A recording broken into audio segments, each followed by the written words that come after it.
皆さん、こんにちは。今日は、悟りについてお話ししたいと思うんですね。悟りというと、皆さんどんなイメージを持たれますかね。仏教の座禅とか、ヨガで目を閉じている姿とか、そういうのを思い浮かべる方が多いんじゃないかと思うんです。で、私ね、インドに15年くらい滞在していたんですけども、その中でヒンドゥー教、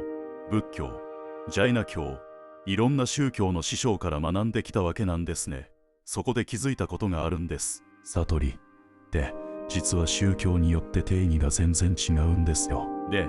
これインドだけの話じゃないんですね。悟りに近い概念というのは実は世界中にあるんです。例えばイスラム神秘主義のスーフィズムにはファナーという概念がありましてね、自己が消滅して神と一つになるという体験を指すんです。古代地中海世界のグノーシス主義では霊的な知によって救済されるという考え方があった日本の禅宗にも悟りがありますし、道教には仙人になるという概念がある。ただ今日はその中でも悟りの発祥地ともいえるインドの三大宗教、ヒンドゥー教、仏教、ジャイナ教に絞ってお話しします。なぜインドかというと、ここで輪廻からの解放という独特の設計図が生まれたからなんですね。他の地域の悟りについてはまた別の機会にお話しできればと思います。これびっくりしたんですけども、同じ悟りという言葉を使っていてもその中身がまるで違う。でも面白いことに最終的に目指しているところには共通点もある。今日はこの辺りを整理してお話ししたいと思うんですね。で、今日の内容を理解していただくと、皆さんが瞑想とか精神的な修行に興味を持った時に自分はどの道を歩みたいのかということが見えてくるんじゃないかなと思うんです。インドの哲学では悟りのことを大きく2つの言葉で表現するんですね。一つがモークシャ、もう一つがニルバーナ。モークシャというのはサンスクリット語で解放という意味なんです。何から解放されるかというと、輪廻転生、つまり生まれ変わりの繰り返しからの解放なんですね。これはバラナシヒンドゥー大学の研究者による2024年の論文で詳しく分析されているんですけども、インド哲学において解脱は人間存在の最高目的とみなされているんです。ニルバーナ、これは日本語で涅槃と訳されますけども、語源的には吹き消すという意味なんです。何を吹き消すかというと、煩悩の炎を吹き消すということなんですね。これはゴールデンリサーチソーツという学術誌に掲載された論文で解説されているんです。で、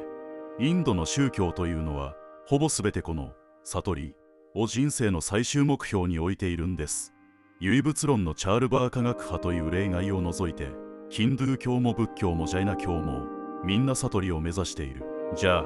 それぞれの宗教でどう違うのか見ていきましょう。で、ここで一つ歴史的な背景をお話ししておきたいんですね。なんでヒンドゥー教、仏教、ジャイナ教って同じインドで生まれたのに別々の宗教になったんだろうと思われる方いらっしゃると思うんです。これすごく面白い話なんですよ。実はね、古代インドで解脱を目指すという流れが2つのルートに分かれたんです。1つ目はベーダという古い聖典の世界の内側で起きた改革。だいたい紀元前700年から400年くらいの間にウパニシャットという文献群が生まれてきましてね、外の儀礼をするだけじゃなくて心の中で何が起きているのかそれを知ることが大事だという流れが強まっていった。ここからアートマンとブラフマンの一致を悟るというヒンドゥー教的な発想が育っていったわけです。もう一つはベーダの権威に乗らない修行者たちの運動。この人たちをシャモン、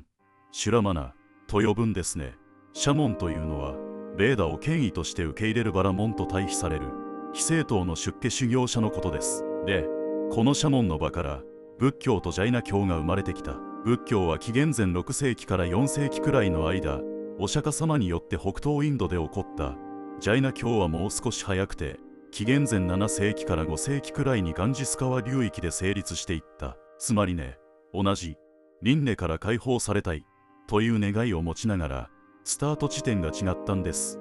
ベーダ世界の内側で深めていった人たちと外側から別の設計図を作った人たち、これが分岐の発端なんですね。で、もう一つ重要なのが魂自己というものを最終的に実在として採用するかどうかという問い、ここが3つの宗教の設計図の分岐点になっているんです。これは後で詳しくお話しします。まずヒンドゥー教から見ていきますとね、ヒンドゥー教には人生の4大目標という考え方があるんです。プルシャーアルタというんですけども、1つ目がダルマ、正しい行い、2つ目がアルタ、富や成功、3つ目がカーマ、楽しみや愛、そして4つ目がモークシャ、悟りで、この4つの中で最も高い目標とされているのがモークシャなんですね。じゃあヒンドゥー教の悟りって何かというと、これがすごく独特なんです。ヒンドゥー教では私たちの本質、つまり真の自己のことをアートマンと呼ぶんですね。で、宇宙の根本原理、絶対者のことをブラフマンと呼ぶ。悟りというのは、このアートマンとブラフマンが実は同じものだったということに気づくことなんです。これ分かりにくいかもしれないので、ちょっと例えを使いますとね、海の水をコップにすくったとしますよね。コップの中の水と海の水、これは同じ水でしょう。でもコップに入っている間は、これは自分の水だと思っている。悟りというのは、このコップが割れて水が海に帰っていく、そういうイメージなんですね。ブリハット、アーラニアカウパニシャットという古い聖典があるんですけども、そこにこういう一節があるんです。ブラフマンを知る者はブラフマンそのものとなると、これはウパニシャットとニルバーナを比較した研究論文で引用されているんですね。つまり知識によって悟りに至る、あ、自分と宇宙は本来一つだったんだという認識が生まれた瞬間に解脱が起きるということなんですね。で、ヒンドゥー教には悟りに至る道がいくつかあるんですね。一つ目はジニャーナ、ヨーガ、知識の道、シャンカラという8世紀の大哲学者が体系化したアドバイタ、不二一元論という考え方なんですけども、聖典を学び、思索し、瞑想することで真理を悟るという道です。二つ目はバクティ、ヨーガ、親愛の道、神様への愛と帰依によって悟りに至る道ですね。三つ目はヨーガの実践、呼吸法や瞑想を通じて心身を整える道で、どの道を選んでも最終的には無知を破るというところに行き着くんです。ヒンドゥー教では、私たちが苦しむのはアビドや無明、つまり無知のせいだと考えるんですね。本当は自分と宇宙は一つなのに、自分は小さな個人だと錯覚している。この錯覚を破ることが悟りなんです。次に仏教を見てみますと、これがヒンドゥー教とは全く違うアプローチをとっているんですね。仏教では悟りのことをニルバーナと呼ぶ涅槃ですね。で、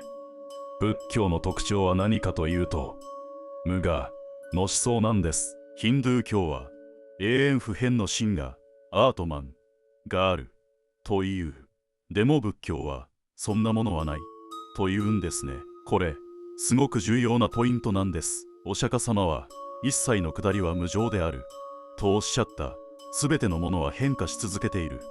だから永続する実体的な自己なんてものはそもそも存在しないという立場なんですね。じゃあ仏教の悟りって何かというと、自己への執着を手放すことなんです。私たちは自分というものがあると思っている。自分の持ち物、自分の評価、自分の将来、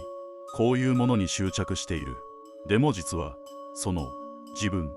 というのは実体のないものだった。この執着を手放したとき、苦しみが消える。ダンマパダという仏典に、憎しみや熱望といった心の火を消し去り、これらを滅ぼした者こそ自由であるという一節があるんですけども、まさにこれが涅槃の定義なんですね。で、お釈迦様は悟りに至る具体的な方法として八聖道を示されたんですね。正味、正しい見方、正視、正しい考え方、正語、正しい言葉、正行、正しい行い、正命、正しい生活、正精進、正しい努力、少年、正しい気づき、聖諦、正しい瞑想。この8つを実践することで煩悩の原因である欲望や執着を少しずつ滅ぼしていく。面白いのはね、仏教は涅槃そのものを言葉で説明しようとしないんですよ。これが涅槃だとは言わない。でも涅槃に至るプロセスは詳しく示している。これは非常に実践的なアプローチだと思うんですね。ゴールがどんなものか説明するより、そこに至る道を教えてあげた方がいいという発想なんです。3つ目、ジャイナ教を見てみましょう。ジャイナ教というのは日本ではあまり馴染みがないかもしれませんが、インドでは2500年以上の歴史を持つ重要な宗教なんですね。ジャイナ教の悟り、これもモークシャと呼ぶんですけども、考え方がまた独特なんです。ジャイナ教では魂のことをジーバと呼ぶんですね。で、この魂は本来正常で無限の知恵を持っている。でもカルマという物質的な粒子が魂に付着することで、その正常さが覆い隠されていると考えるんです。これはジャイナ哲学における下脱の概念を分析した論文で詳しく解説されているんです。これ、埃まみれのダイヤモンドを想像してもらうと分かりやすいですかね。ダイヤモンドは本来輝いている。でも埃がついていると輝きが見えない。その埃を落とすのが修行だという発想なんですね。タット・バールタ・スートラというジャイナ教の根本経典があるんですけども、そこにこう書いてあるんです。正しい信仰、正しい知識、正しい行いが下脱に至る道であると。これを三法ラトナトラヤと呼ぶんですね。で、ジャイナ教の特徴は何かというと、倫理実践が非常に厳格なんです。五大戒というのがありましてね、不殺生、生き物を殺さない、不妄語、嘘をつかない、不盗め、盗まない、禁欲、不所有、物を持たない、特に不殺生、アヒンサーへの徹底ぶりはすごいんですよ。敬虔なジャイナ教徒は虫を踏まないように足元を履きながら歩く人もいる。口にマスクをして微生物を吸い込まないようにする人もいる。なぜそこまでするかというと、ジャイナ教では暴力的な行為をするとカルマが魂に付着すると考えるからなんですね。だからあらゆる暴力を避けることで新しいカルマの流入を止める。そして苦行や瞑想ですでについているカルマを燃焼させていく。すべてのカルマがゼロになった時、魂は本来の正常さを取り戻してケーバルギャーナ、無限の知恵を備えた完全な存在になる。これがジャイナ教の悟りなんです。さて、ここまで3つの宗教の悟りを見てきたわけですけども、ちょっと整理してみますとね、ヒンドゥー教は永遠不変の真我があるという、その真我が宇宙の根本原理と一つだと悟ることがモークシャ。仏教は永遠の自己なんてないという、自己への執着を手放すことがニルバーナ。ジャイナ教は永遠の魂があるという、でもその魂に付着したカルマを取り除くことがモークシャ。見てください。自己というものに対する考え方が三者で全然違うんですね。ヒンドゥー教は自己の発展、仏教は自己の否定、ジャイナ教は自己の浄化。でも共通点もあるんです。3つの宗教すべてが現世の苦痛と無明の克服を悟りと定義している。そして時間と死を超越した不滅の境地を目指している。輪廻からの下脱という目標は同じ。でもそこに至るアプローチが違うということなんですね。で、これが私たちにとってどういう意味があるかということなんです。私はね、3つの道のどれが正しいかという議論にはあまり意味がないと思っているんです。それよりも大事なのは、自分にはどの道が合っているかを見つけることだと思うんですね。宇宙と一体になりたいという方にはヒンドゥー教的なアプローチが合うかもしれない。執着を手放して楽になりたいという方には仏教的なアプローチが合うかもしれない。自分を浄化して清らかになりたいという方にはジャイナ教的なアプローチが合うかもしれない。ところで、現在この3つの宗教がどのくらいの規模なのか気になる方もいらっしゃるかもしれませんね。ピューリサーチセンターの2020年のデータによると、世界のヒンドゥー教徒は約12億人。これ、世界人口の約 15% なんですね。インドを中心に非常に大きな宗教です。仏教徒は約3億2400万人。ただ面白いことに、2010年から2020年の間で約1900万人減少しているんです。特に東アジアでの減少が大きいという分析がありますね。ジャイナ教徒は約634万人。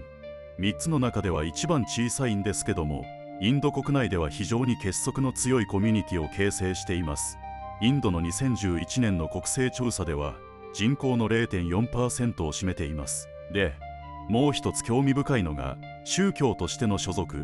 とは別の広がりなんですね。マインドフルネス瞑想は仏教の技法が元になっているんですけども、アメリカでは1980年代から広まり始めて、1990年代後半以降は医療や心理学の分野でも使われるようになった宗教としての仏教とは切り離された形でセルフケアの方法として普及しているわけです。ヨガも同じですね。アメリカでは2022年に3840万人が実践しているという調査があるんですけども、これヒンドゥー教徒として信仰している人の数とは全然違う健康法として広まっているんですね。つまり信者数と実践者数は別物だということなんです。皆さんが瞑想やヨガに興味を持ったとしても、その宗教に入信する必要は全くない。実践だけを取り入れることができる。これは現代の面白い特徴だと思うんですね。ということで、今日はヒンドゥー教、仏教、ジャイナ教、3つの宗教における悟りの定義についてお話ししました。悟りというのは、どの宗教でも苦しみからの解放、無明の克服という点で共通している。でも、自己というものに対する考え方、そこに至るアプローチはそれぞれ違う。皆さんも、もしも興味があれば、どれか一つの伝統でもいいので、実際に瞑想を体験してみてほしいんですね。最初は1日5分でいいんです。座って目を閉じて呼吸に意識を向ける。それだけでも何か気づきが生まれてくると思うんです。今回の動画は以上です。